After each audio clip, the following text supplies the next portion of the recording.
quiero saludarte a ti que visitas nuestro canal por primera vez y decirte que estamos desarrollando un estudio exhaustivo, verso por verso, del libro de Apocalipsis. El propósito nuestro es cubrir desde el principio hasta el fin del libro de Apocalipsis. Apocalipsis 14, 14 al 16. Oí una voz que desde el cielo me decía: escribe. Bienaventurados de aquí en adelante los muertos que mueren en el Señor. Sí, dice el Espíritu. Descansarán de sus trabajos porque sus obras con ellos siguen. Miré y he aquí una nube blanca, y sobre la nube uno sentado semejante al Hijo del Hombre, que tenía en la cabeza una corona de oro y en la mano una hoz aguda. Y del templo salió otro ángel clamando a gran voz al que estaba sentado sobre la nube: mete tu hoz y siega, porque la hora de segar ha llegado, pues la mies de la tierra está madura. Y el que estaba sentado sobre la nube metió su hoz en la tierra, y la tierra fue segada. La segunda vendimia. Salió otro ángel del templo que está en el cielo, teniendo también una hoz aguda. Importante, otro ángel y teniendo también, quiere decir que hay dos hoces agudas, dos vendimias. En la primera vendimia es el Señor, porque dice uno sentado en una nube semejante al Hijo del Hombre. Solo puede ser Jesucristo, nuestro Señor. Ahora, en la segunda vendimia, se pone un contexto diferente, porque se dice que hay otro ángel que tiene poder sobre el fuego, y esto es importante. Y llamó a gran voz al que tenía la hoz aguda, la segunda hoz aguda, diciendo: mete tu hoz aguda y vendimia los racimos de la tierra, porque sus uvas están maduras. Y el ángel arrojó su hoz en la tierra y vendimió la viña de la tierra, y echó las uvas en el gran lagar de la ira de Dios.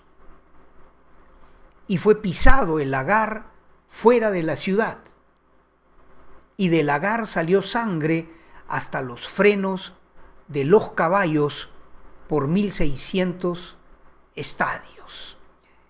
Es importante porque tenemos que entender que la primera vendimia está a cargo del Señor Jesucristo.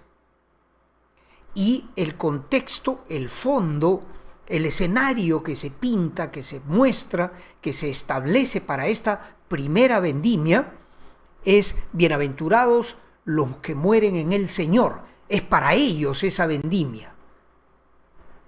Mientras que en la segunda vendimia la cosa es diferente, porque dice el verso 19, que está en amarillo, léelo conmigo: y el ángel arrojó su hoz en la tierra y vendimió la viña de la tierra y echó las uvas en el gran lagar de la ira de Dios.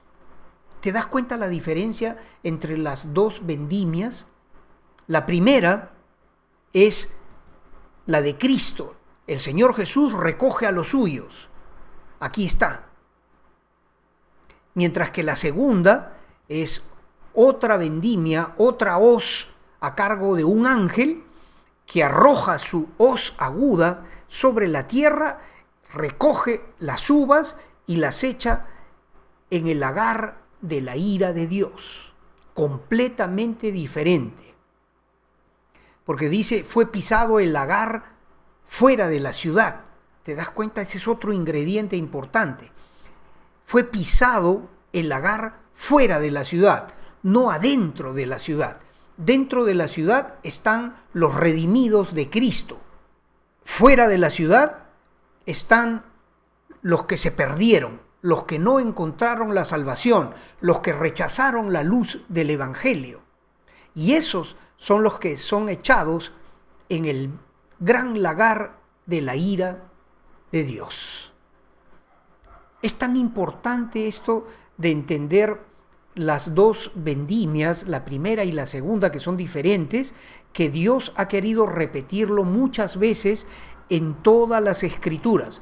Tú me has oído a mí, si eres seguidor de mi canal, decir muchas veces que desde el principio de la Biblia, la intención de Dios es separar la luz de las tinieblas. Los que hemos creído en la palabra somos salvos. Los que rechazan el Evangelio no son salvos. Son los que este texto que hemos visto son pisados en el gran lagar de la ira de Dios. Tenemos que explicar esto para que tú lo entiendas. El propósito del plan de Dios es formar una familia, una gran familia.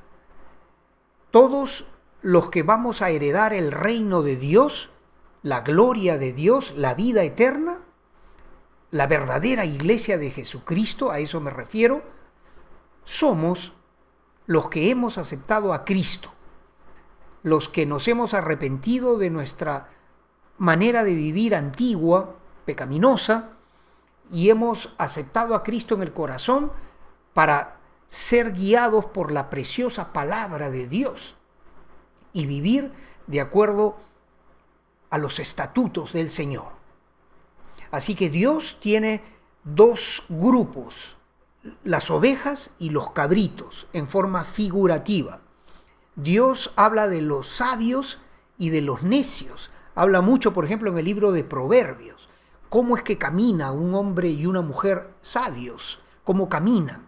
Mientras, ¿qué es lo que hace un necio, un ignorante? ¿No? Un ignorante del plan de Dios, alguien que rechaza voluntariamente la luz del Evangelio. En la Biblia está pues diferenciado estos dos grupos que al final de los tiempos van a ser separados. Unos para heredar la gloria de Dios, para heredar el paraíso de Dios, para vivir allá en ese precioso lugar que es el cielo, el paraíso, para regresar a casa.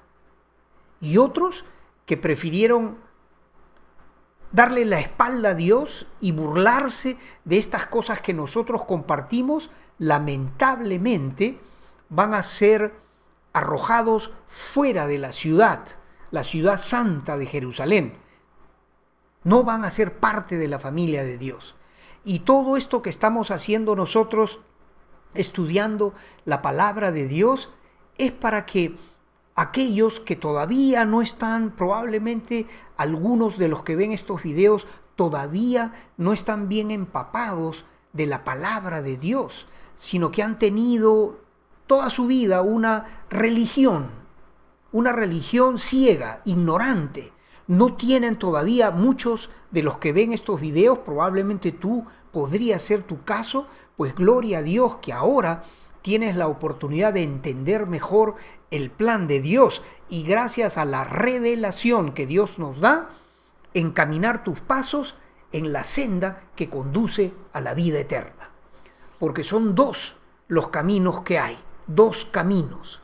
El Señor nos dice en el Evangelio de Mateo: entrad por la puerta estrecha, porque estrecha es la puerta y angosto es el camino que conduce a la vida eterna, y pocos son los que la hallan, la puerta que conduce a la vida eterna. Pocos son los que transitan ese camino con muchas dificultades de la fe en Cristo, porque ciertamente no es un camino fácil el ser cristiano. Para comenzar, todos los que te rodean se van a burlar de ti, como lo hicieron conmigo cuando yo me convertí, los compañeros de trabajo, con los que antes yo había caminado el camino torcido antes de conocer a Cristo, y cuando ellos me vieron que cambié, como es diferente el día de la noche, y comencé a predicarles y a compartirles la palabra, se burlaron de mí. Incluso me dijeron: Pero tú, un hombre inteligente, ¿cómo puedes haber entrado en este camino de esos fanáticos absurdos religiosos? No podían entender. Como yo tampoco podía entender antes de convertirme a los cristianos, tampoco lo podía entender. El camino es angosto y la puerta es estrecha, pero no hay otra manera de llegar al paraíso que a través del Señor Jesucristo. No hay otra. En el Evangelio de Mateo que acabo de citar también dice como contraparte que así como el camino al paraíso es angosto y la puerta estrecha, el camino que conduce a la perdición, dice Mateo capítulo 7, es ancho y espacioso, y muchos son los que caminan por ese ancho camino que aparentemente es el más placentero, y lo es, porque el pecado al principio te va a dar placer, pero el final de ese camino es un camino de dolor y de muerte y de condenación, y tú no quieres llegar a ese lugar, te lo aseguro. Tú no quieres terminar en ese lugar en donde habrá sufrimiento por toda la eternidad. Todo lo contrario. Yo sé que tú prefieres, aunque haya que pagar un precio, el camino que conduce a la vida eterna. ¿Verdad que sí? Gloria a Dios por eso. Bendito el nombre de nuestro Dios que te está guiando en ese camino como lo está haciendo conmigo. Los que perseveren hasta el fin van a ser salvos. Aquel que se eche para atrás no va a llegar a la meta. Tenemos que perseverar a cualquier precio en nuestro camino hacia la vida eterna. Jesucristo es nuestro Señor y a Él tenemos que seguir y en Él tenemos que refugiarnos y en su palabra tenemos que alimentar con esa palabra nuestro espíritu para fortalecernos día a día y poder sobreponernos a cualquier dificultad que se presente en el camino, cualquier batalla que tengamos que librar contra nuestros enemigos, Satanás, el mundo y nuestra propia carne. Cualquier batalla que tengamos que librar, tenemos el recurso precioso de la fe en Jesucristo. Somos soldados en el ejército de Dios. Tenemos un yelmo que protege nuestra cabeza, nuestra mente, nuestro pensar. Tenemos un escudo para apagar los dardos de fuego del enemigo. Tenemos el cinto para ceñir nuestros lomos con la verdad de Dios. Tenemos una coraza de justicia en los méritos de Cristo. Tenemos una espada, la espada del Espíritu, y tenemos los pies calzados con el apresto del Evangelio. Gloria a Dios. Somos soldados de Cristo y estamos llamados a llegar a la meta en victoria. Nada menos, ni un poquito menos, que la victoria total sobre el mundo, sobre Satanás y sobre nuestra propia carne que quiere llevarnos en otro sentido, en otro camino. Pero hay que fortalecerse en la palabra porque está escrito que la fe viene por el oír. Y el oír viene por la palabra de Dios. Así que, querido amigo, querida amiga, tú también fortalécete en este precioso libro, la Biblia, este maravilloso y precioso libro, la Biblia. Todos los días aliméntate, así como alimentas tu cuerpo, alimenta también tu espíritu, porque no hay otra forma de estar firmes y caminar hacia la victoria, los caminos del Señor, que fortalecerse día a día en su palabra.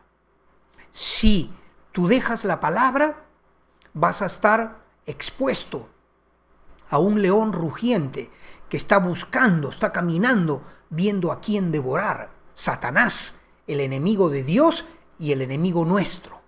Fortalécete en el Señor y en el poder de su fuerza. Está escrito en la carta a los Efesios. Bendito sea el nombre de nuestro Dios. Gloria sea a su nombre. Yo te bendigo y te doy gracias por ser parte de este grupo que está creciendo. Me ha sorprendido cómo en los últimos meses que empecé a hacer estos estudios ordenados en el libro de Apocalipsis, hemos saltado de unos pocos a decenas de miles que están siguiendo. Mira, en mi patria, el otro día revisaba las estadísticas en el Perú, en el último mes, en los últimos 28 días, cerca de 6.000 personas. En México más del doble. Es interesante. Es el milagro de la internet, ¿verdad? Y en otros países, en Colombia, en Chile, en Argentina, hay muchísima gente que está siguiendo estos estudios. Y yo reconozco que nada de esta bendición en realidad viene de mí, sino viene del Señor, que hace posible esta maravillosa bendición.